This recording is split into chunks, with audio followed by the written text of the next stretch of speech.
Hello, welcome back to another Mom Life. No, this is Braving the Mountain podcast. I never know how to start these, but I just want to say thank you. Thank you for being here. Thank you for showing up for you, for choosing to better yourself, because I firmly believe that if you are here listening to a podcast right now, you want to become a better human, you want to better your life, and that is what today's episode is all about. Today's episode is all about expanding your capacity to show up as who you want to be. And I know on the last episode, I talked about the last regular episode, anyways, last Monday, I talked about the difference between who you are and who you've had to be.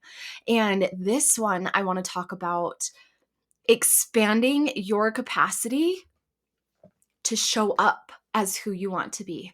Because I think that a lot of times we know this person that we want to be and we're like, oh my gosh, how do I get there? And it just feels super overwhelming because there's all these steps in between. And it's like, what if you can just hold the vision and hold the feeling of what you desire so that when it does arrive, it feels normal.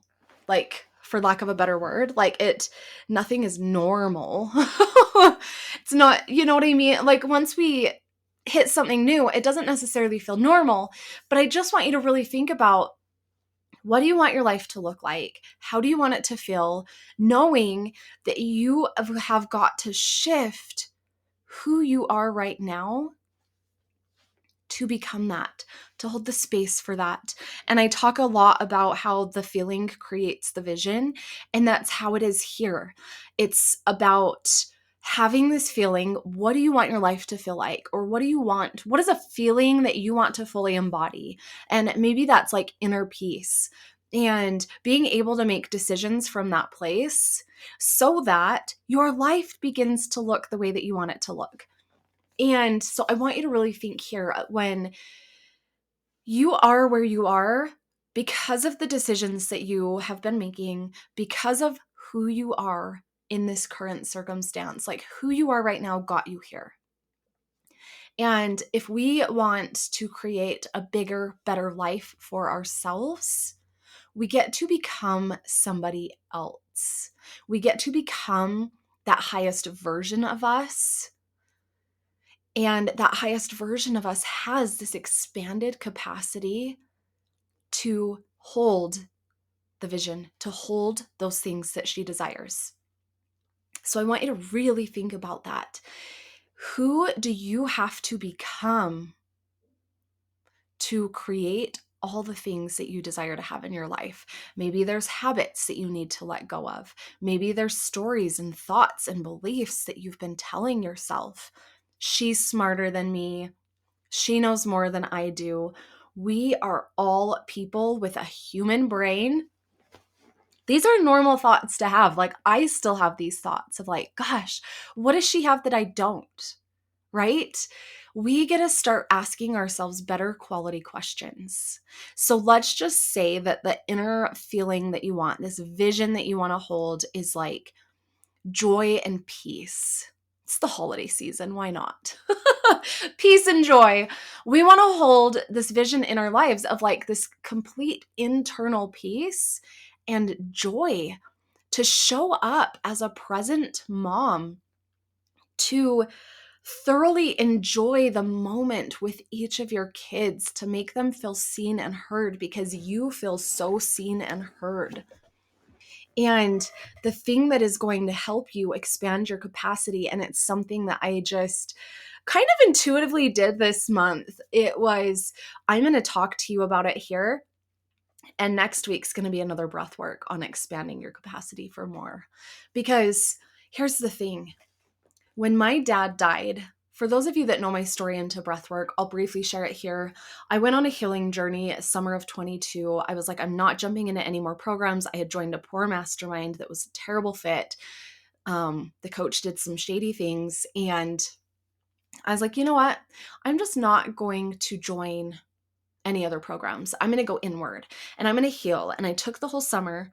And then in September, I got a phone call. at the very end of September that my dad had been hit by a car.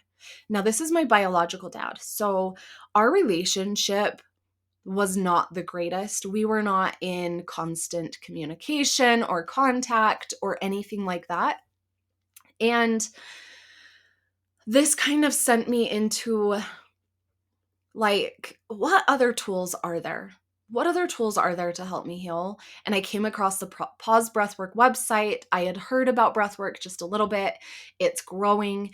And so I was like, why not? And I ended up booking a call. I don't even know why I booked a call. I just did. And it felt like a full body yes when I got on that call. I joined on a Friday. It started Monday. My dad passed away Wednesday. And I was already registered for this healing retreat on Saturday. And I was like, you know what? I don't want to go. I don't want to go hang out with a bunch of strangers during this time in my life, but I'm going to go. And what I didn't realize was that they were going to host an in-person breathwork session. And I was cracked wide open. And if you want a tool that will help you expand your capacity, that will help you become that untriggerable mom, that non-reactive mom. I'm not saying it's perfect, but I don't react to my kids the way that I used to. It's really allowed me to tap into me. Like, breathwork is incredible. I don't even know. I just can't speak highly enough about the changes that it's made in my life. And I think a lot of times, for me, especially, like, I started on this mindset journey, and that is where my path began.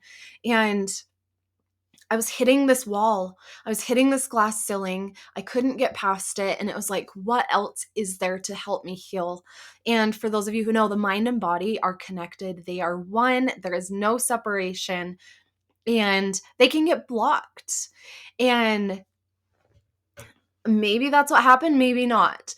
But breathwork opened up that channel so wide. It helped me become the mom that I want to be.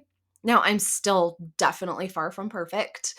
And yes, I still have my moments where I'm like, oh my gosh, like, stop running through the house screaming. So I'm not saying it's gonna like get rid of everything, but like going through this stuff with my teenager, I've talked about that a little bit on here. And I don't freak out. I don't panic. I don't overreact. I'm able to have a conversation with her and be like, hey, like, you're not a bad person. You're actually a really good kid. You're just making some dumb decisions. How can we fix this? And the mom that I was 5 years ago, no way in hell. No way in hell would I have reacted that way. Like, I would have gone over the top. I probably would have yelled. I probably would have freaked out. Probably would have taken away all of her privileges, made her quit her job. Like, I'm just not the same person. And that is what breathwork can do for you. It just expands your capacity so that when it feels like life is piling on, like, yeah, lately I've been sitting in the, oh my gosh, like, when will this end? But I'm not feeling like I'm close to any breaking point like I used to get. And so I want you to really think about, like, what do you want your life to look like? And how do you want it to feel? I ask this so much. I bet I've asked this a lot of times on this podcast. But I just want you to know it's so important to continue to focus on this, because I think a lot of times we see the big picture. We're like, I have no idea how to get there. Well, how to get there is the feeling, because the feeling's going to shape your decisions. The feeling's going to shape your actions. But if we also think about it, what shapes our feelings? Our thoughts shape our feelings. And so, what are you thinking? What are you focusing on every single day? I want you to really dive in and sit down with a notebook. This is the work. A lot of people are like, well, what is the work? What is the work I need to do? This is it. I am giving you some of the work to do. And sit down with a notebook and just ask yourself, how do I want my life to look? How do I want it to feel? And really lean into that. What are the things that you are currently doing that are not creating that feeling? Now, remember, we can't control other people, so keep this exclusive to you. Maybe I should do a whole episode on how I was trying to micromanage my husband and like help push him along, and it just did not work out well for me. Navigating a whole new season of like working together and both being entrepreneurs and home all the time. And anyways, but here I want you to focus on you. What is not feeling good right now? What is not bringing you that inner peace? Maybe it's a volunteer position. Maybe you agreed to volunteer every week in your kid's classroom and you go in there and you feel overstimulated because you have all of these like squealing kids running around. That's me. I don't volunteer in the classroom. I know I say that on here a lot too, but I have no desire. I have no desire to. What I have the desire to is my kids go to school. I get my work hours, and then when they get home, I am present for them. That's my idea of being the mom that I want to be. And so you get to decide. To me, that feels peaceful. To me, that feels like I got all my crap done. Now my kids get home and I get to help them with homework if they have it, and be present, jump rope. We jump roped in the house last night. Like we get to do those things. But if I was taking my work hours and I was like volunteering in the classroom and running around and doing all these errands, and then I come home and I'm like trying to get into work and then do work for a little bit, and then my kids get home and I'm not done with my work and then I'm frustrated. Like, do you see how much chaos that creates and how much like I'm already feeling the overwhelm from what that would create? So sit down with your notebook and just decide how you want your life to feel, how you want it to look. Like, how do you want to show up? Do you want to be the mom who jump ropes? Do you want to be the mom who likes to jump on the tramp with your kids? Or do you want to be able to sit out back and watch them do tricks? And I'm just talking from my own experience because this is what my kids do. Like, especially my 7-year-old, like, Mom, watch this, right?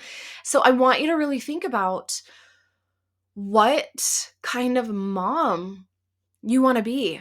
Do you want to freak out when your kid spills a gallon of milk all over the carpet and you know that's really going to stink in a few weeks if you don't get it cleaned up the right way?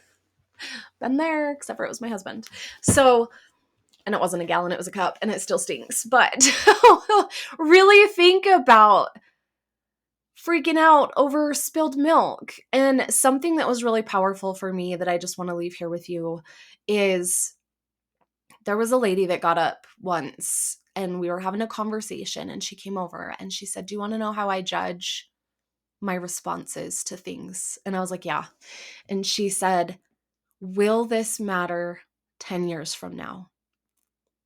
The spilled milk in 10 years is not going to matter. But the way that you made your kid feel in that moment will.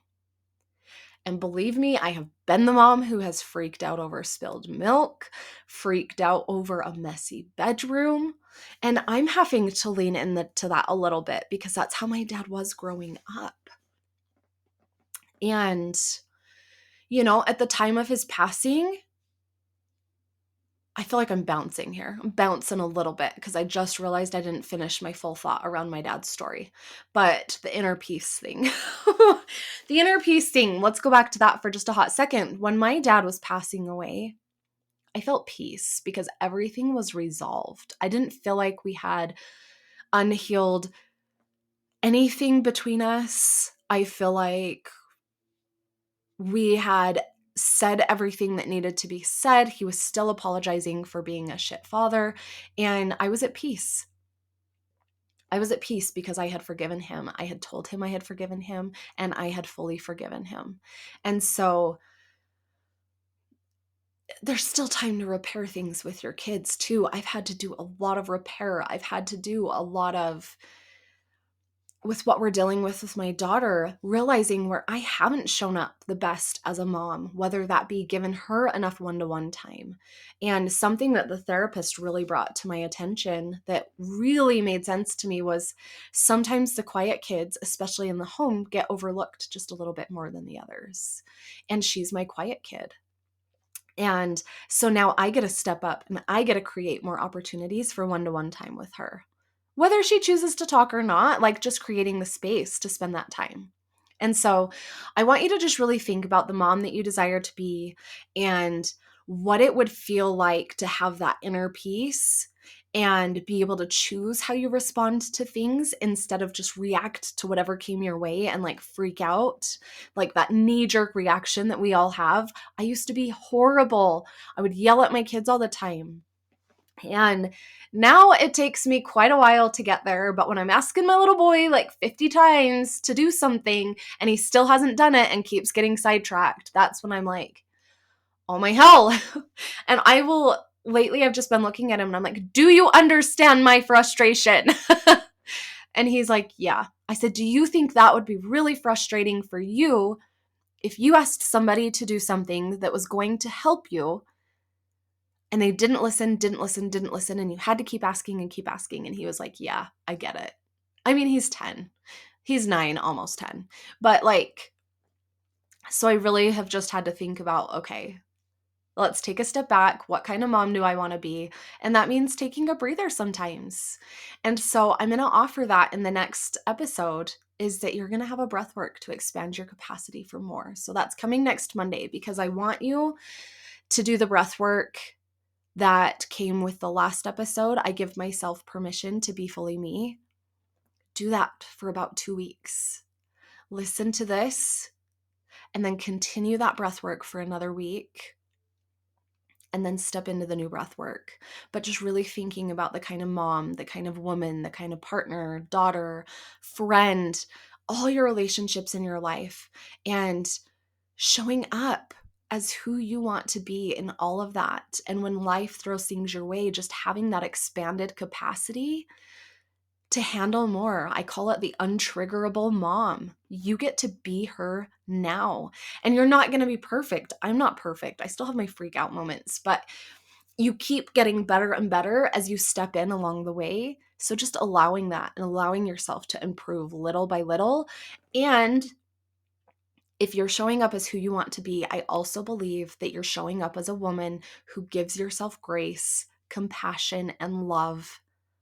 When you do fall back into old habits, you're like, okay, I'm aware. I see that. How do I want to fix this and move forward? Maybe that's apologizing to your kid. Maybe that's apologizing to a partner or a friend or your mom or whoever. And so I just want you to really think about these things. It's not about being perfect. And so it's loving yourself and having that compassion for yourself through those moments too. And I will talk to you next time.